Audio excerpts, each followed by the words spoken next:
ألا بذكر الله تطمئن القلوب. حضرت امیر معاویہ رضی اللہ تعالیٰ عنہ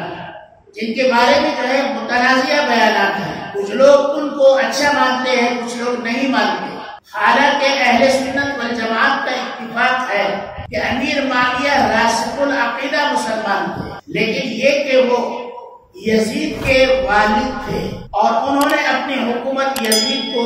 عطا کی۔ اس کے باوجود، اس کے علاوہ جہاں تک معاملات ہیں وہ سب کے سب نبی کریم صلی اللہ علیہ وسلم کی اتباع کے مطابق ہے۔ بہت سارے لوگ حضرت امیر معاویہ کو گالیاں دیتے ہیں، لیکن میرے اور آپ کے جد امجد سیدنا حضرت خواجہ معین الدین چشتی اجمیری سنجری رحمت اللہ علیہ فرماتے ہیں کہ امیر معاویہ کا مقام تو بہت اونچا ہے، اگر امیر معاویہ کا جو گھوڑا ہے، وہ گھوڑا جو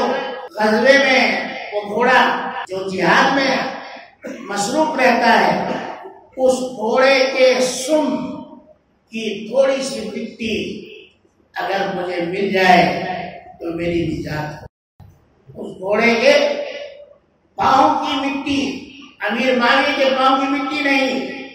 امیر معاویہ کے گھوڑے کے پاؤں کی مٹی اگر مجھے نصیب ہو جائے تو میری نجات ہو جائے۔ یہ کون کہہ رہے ہیں؟ میں نہیں، آپ نہیں کہہ رہے ہیں، خواجہ معین الدین چشتی اجمیری رحمت اللہ علیہ کو۔ صحابہ میں سب سے کم درجے کا آدمی اگر کوئی ہے تو اس کے مقام تک بھی کوئی انسان یعنی کوئی مسلمان نہیں پہنچ سکتا، لیکن آج سب سے بڑا المیہ میرے بھائیوں اور بزرگوں جو ہمارے اندر ہے، وہ سب سے بڑا المیہ اور سب سے بڑا خلا یہ ہے کہ ہم جانتے سب کچھ ہیں اور اس کو زبانی طور پر مانتے بھی ہیں کہ حضور علیہ السلام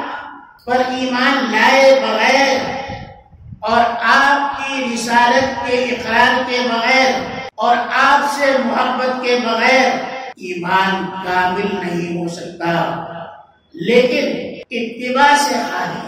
فرما برداری سے ہم خالی ہیں، اور یہی وہ ایک نحوست ہے اور یہی وہ ایک ایسی کمزوری ہے جو پورے عالم اسلام پر جو اس وقت غالب ہے۔ آپ کہیں بھی چلے جائیں، کسی اسلامی مسلم ملک کا بادشاہ ہو یا پوری مزدوری کرنے والا مسلمان ہو، اونچے سے اونچے درجے کا مسلمان اور نیچے سے نیچے درجے کا مسلمان نبی کریم صلی اللہ علیہ وسلم سے محبت کا دم تو ضرور بھرے گا اور یہ کہے گا کہ مجھے اپنے آقا سے محبت ہے، لیکن جہاں تک اطاعت کا معاملہ ہے، فرما برداری کا معاملہ ہے، وہاں اس میں ہم لوگ سپر ہیں۔